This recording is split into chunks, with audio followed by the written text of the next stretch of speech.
रानी पद्मावती की साहसिक गाथा। रानी पद्मावती की गाथा भारतीय इतिहास की सबसे प्रसिद्ध और साहसी कहानियों में से एक है। यह कहानी हमें साहस, त्याग और अद्वितीय प्रेम की भावना से परिचित कराती है। पद्मावती चित्तौड़गढ़ की रानी थी, जो अपनी अनुपम सुंदरता और अद्वितीय साहस के लिए जानी जाती थी। इस गाथा में हम उनके जीवन के विभिन्न पहलुओं और उनके संघर्षों को दर्शाते हैं। कहानी की शुरुआत होती है रानी पद्मावती की सुंदरता के चर्चे से, जो पूरे भारत में प्रसिद्ध थी।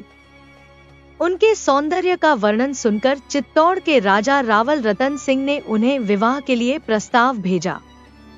पद्मावती ने उनके साहस और उदारता को देखकर विवाह के लिए हामी भरी और वह चित्तौड़ की रानी बन गई।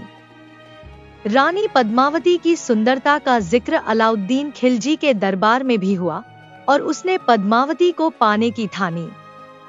वह चित्तौड़ पर अधिकार करना चाहता था ताकि वह रानी पद्मावती को अपने हरम में रख सके। इसके लिए उसने चित्तौड़ पर हमला करने की योजना बनाई और अपनी सेना लेकर वहां पहुंच गया।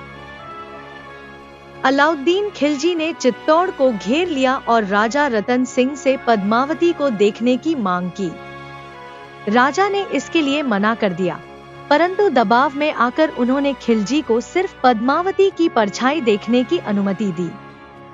खिलजी रानी की झलक पाकर और भी अधिक उत्तेजित हो गया और चित्तौड़ पर आक्रमण करने का फैसला किया। रावल रतन सिंह ने अपनी सेना के साथ खिलजी के खिलाफ युद्ध छेड़ा।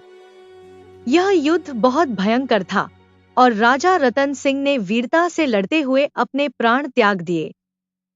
चित्तौड़ के हर सैनिक ने अपनी अंतिम सांस तक लड़ाई की, परंतु वे खिलजी की विशाल सेना के सामने टिक न सके।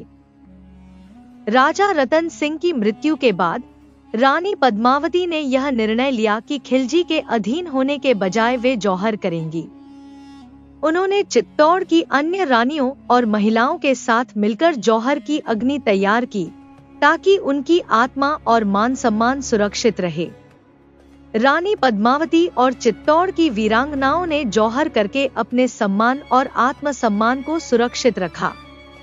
इस साहसिक बलिदान के साथ चित्तौड़ की रक्षा हुई और उनका यह साहस और त्याग सदियों तक याद रखा गया। इस घटना ने भारतीय इतिहास में एक अमर छाप छोड़ी, जो अब भी प्रेरणा का स्रोत है। रानी पद्मावती की यह गाथा न केवल उनके साहस को दर्शाती है, बल्कि उनके आत्मसम्मान और बलिदान की भी याद दिलाती है। यह कहानी भारतीय इतिहास का एक ऐसा अध्याय है जो सदैव सम्मान और श्रद्धा से देखा जाता रहेगा। Thanks for watching this video. Like, comments and subscribe please.